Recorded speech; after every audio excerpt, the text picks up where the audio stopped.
गांव का आगमन होता है, मेरा गाजीपुर, बलिया, मऊ, बनारस, हर जगह मेरा आगमन होता है।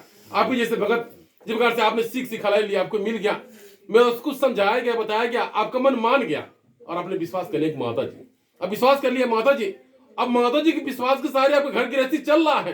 कितना दुख संकट आता है, उस दुख संकट में आपको माता जी का स्मरण करते हैं, अब माता जी को भजते हैं।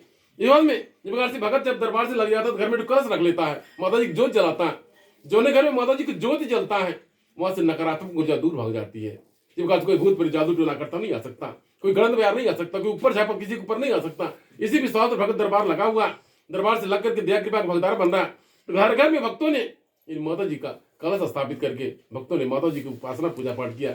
अब लगता है जन्म प्रकार से पचपड़वा यानी मेरे मानव शरीर का आवास, यानी पचपड़ा एक साधारण सा घर, एक साधारण सा घर परिवार, जगदम्बा का आगमन हो गया। आज के 20-25 वर्ष के पहले, यानी 40-45 साल के पहले, 45 वर्ष के पहले माता जी मेरे मानव शरीर को स्पर्श किया था। इसके तत्पश्चात 2003 में जब प्रथम भंडारा हुआ था, माता जी का आदेश था भंडारे में, कुछ किसी मतलब भंडारे का आदेश था, यानी किसी कर्जा नहीं लेना है, किसी उधार नहीं मांगना है, कोई आभूषण गहना बंधक नहीं रखना है। उसमें जगदम्बा की कृपा हो गई, जगदम्बा दया कृपा से स्वयं वो भंडार भर गया। जो अखंड ज्योति 9 दिन 9 दीपक जलाने का आदेश था, दिया में तेल डालने पर का व्यवस्था नहीं था, वो 9 दीपक अपने आप जलता रहा, जो निरंतर प्रज्वलित होती रही। ये तपस्या जगदम्बा की कृपा हो गई, दया हो गई, यानी जगदम्बा ने जब दर्शन प्रदान कर दिया। इसके उपरांत जो मेरा आवास छोटा सा, आपने देखा होगा, छोटा सा घर, छोटा सा आवास, मेरे मानव शरीर के पास कोई जगह जमीन नहीं था, कोई स्थान नहीं था, कोई जगह जमीन नहीं था। जब माता जी का आगमन हुआ, जगदम्बा ने कहा मुझे स्थान चाहिए, जगह चाहिए, ये कहता कोई जगह जमीन नहीं था। उसी घर को तोड़ करके मंदिर बना दिया गया। आज भी अगर आप जाकर के देखते हैं वो साधारण घर है, मंदिर, एक उसमें कोई गुम्बद नहीं है, यानी मेरे मानव शरीर का आवास, उसी मेरे मानव शरीर से पूरे परिवार से रहा जाता था, उसी को माता जी ने मंदिर बना दिया। आज वही माता जी सेवा दरबार बन गया। तमाम भगत आते, वहीं से कल्याण होता। आज असंख्य भगत दरबार से लगे, मैंने कहा से भगत आए, दरबार से कल्याण हुआ। एक तो बस जैसे जैसे भगत बढ़ते गए, इसके उपरांत में सत्संग भवन क्रय किया गया, ज्ञान कक्ष बन गया, भक्तों को बैठाने के लिए ठहरने की व्यवस्था हो गया, फिर तमाम व्यवस्था हो गया। और जो सत्संग भवन बना वहां भी जगह की कमी आ गई, जब भगत बढ़ने, भक्तों का कल्याण होने लगा। तमाम मेरे पास बड़ी भीड़ है, जहां जहां जाता बड़ा भीड़ होता है, भगत आते हैं। अब धर्म आया खर्चा कर मुझे बुलाते हैं। पहले जब मेरे पैदल जाया जाता ज्यादा कोई महत्ता नहीं देता था। अब वही गौवा में जाया जाता, भगतवा आमंत्रित करता, बुलाता है, उसका 10 रुपया खर्चा करता, तो मेरा आगमन होता है। उसी प्रकार से यानी उसमें मेरा साधारण सा घर परिवार, यानी माता जी का मंदिर बन गया, दरबार बन गया, भगत का कल्याण हुआ, भगत बढ़ने लगे। सत्संग भवन खरीदाया, फिर ज्ञान कक्ष का बगल में क्रय किया गया, भक्तों के ठहरने का अतिथि भवन बना, वो भी जब छोटा पड़ गया। अब जहाँ नया जगह आप जाते हो मंदिर, माता जी का मंदिर वही बनना है, वो माता जी का मंदिर, वही माता जी का मंदिर बन गया। प्रत्येक रविवार मंगलवार को भगत आते हैं, इकट्ठा होते हैं, भीड़ होता है, वही भंडारा होता है, कल साता भंडारा वही सपन किया जाता है। ये माता जी कृपा है, माता जी की दया है, माता जी ने साथ लिया। अब जिस प्रकार से पचरवा में माता जी आई, तो माता जी ने मेरे घर को मंदिर बना दिया, यानी मेरे मानव शरीर के घर को यानी मंदिर बना दिया।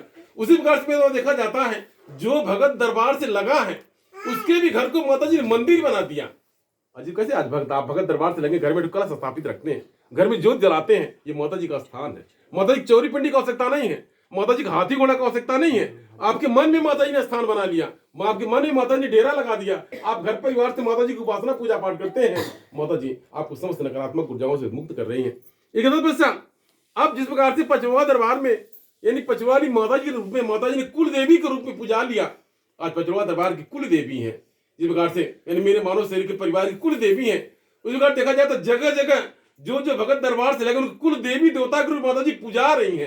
जैसे भगत के घर में कलश स्थापित किया, जो जलाता पूजा पाठ करता माता जी कुल देवी, तो आपके घर के देवता हम शामिल हाल नहीं होंगे, ये आपके मन में न रहे कि माता जी को सोखा नहीं बात बताओ कि मथुर के देवी बढ़ गया, ऐसा कुछ नहीं है। आप पीढ़ी दर पीढ़ी माता जी की उपासना करते रहिए, आप आराधना विनती प्रार्थना करते रहिए। माता जी का आपने स्थान बना दिया, माता जी आप घर में सद्बुद्धि दें ताकि आपके आने वाले घर में बहू बिटिया बच्चे माता जी की उपासना भक्ति में लगे। कंठी माला जपने की आवश्यकता नहीं है, कहीं बाहर गले की आवश्यकता नहीं, घर ही को मंदिर बना करके, घर में मंदिर बना के, घर ही को मंदिर बना करके आप माता जी कुल देवी के रूप में माने, आपका कल्याण होगा। ऐसे देखा शहर गांव हर जगह देखा जा रहा है, सब भगत पूजा पाठ उपासना करते हैं। अभी मैं जाया गया था, मतलब मऊ से मतलब बड़ा गांव में जाना पड़ता है, बड़ा पगडंडी रास्ता, ऊबड़ खाबड़। ज्यादा हमको लगता कि अपने के यहाँ जब गोरखपुर जगह भगत आते हैं वहां भी, और जो गाजीपुर दरबार वहां भी, अगर वहां जाते पूरा दिन भर खाली अइले के लिए लग जाता होगा, इतना मतलब इतना दिक्कत। वहां जाके देखा वहां भगत दरबार लगाया है, माता जी दरबार लगाया है, कलश स्थापित किया है, भक्तों का वहां उसके लौट हो रहा है। कहने का तात्पर्य है पचवारी माता जी कुल देवी के रूप में माने, पचवारी माता जी कुल देवी है। जो जो भगत कुल देवी के रूप में मान लिए उनके घर का सूखा हो जाए, भरमना खत्म हो गया, जादू टोना खत्म हो गया। आज सब कुछ माता जी, बुधवार पर सब कुछ माता जी, जो उनको सब कुछ माता जी। जिस भगत ने विश्वास कर लिया आज उसको ध्यान हो रहा है, उस पर कृपा हो रहा है। अब जो भगत दरबार से जुड़ गया, जिन प्रकार से एक बच्चा अपने माँ से जुड़ा रहता है, उसका जुड़ाव रहता है, अपने माता से जुड़ाव रहता है, अपने परिवार से जुड़ाव रहता है, उसी प्रकार जो भगत परिवार एक परिवार के बाद दरबार से जुड़ गया, आज भी भगत परिवार खुशहाल है। जो दरबार से लग करके छोड़ दिया, अपनी टोला मुहल्ला में देखते होंगे, जो दरबार से लग करके छोड़ दिया वो कहाँ कहाँ घूमता, कहाँ कहाँ पर रहते, लेकिन भटकता है। आप दरबार से लगे हैं, आपका मन अस्थायी, आपका मन ठौरिक है और आपका कार्य ठीक ठाक है। ये माता जी की कृपा है। कहा जाता है दरिद्रा कहाँ निवास करती है? जिस घर में कभी पूजा पाठ नहीं होता, कभी कथा प्रवचन नहीं होता, कभी घड़ी घंटे नहीं बजता, जिस घर परिवार में कभी धूप दीपक कभी बत्ती नहीं जलता, उस घर में दरिद्रा का वास होता। और जब दरिद्रा यानी दरिद्र उस घर परिवार को कंगाल बनाती है, आगे मन नहीं बढ़ पाता। इसमें छोटा सा कथा आता ना,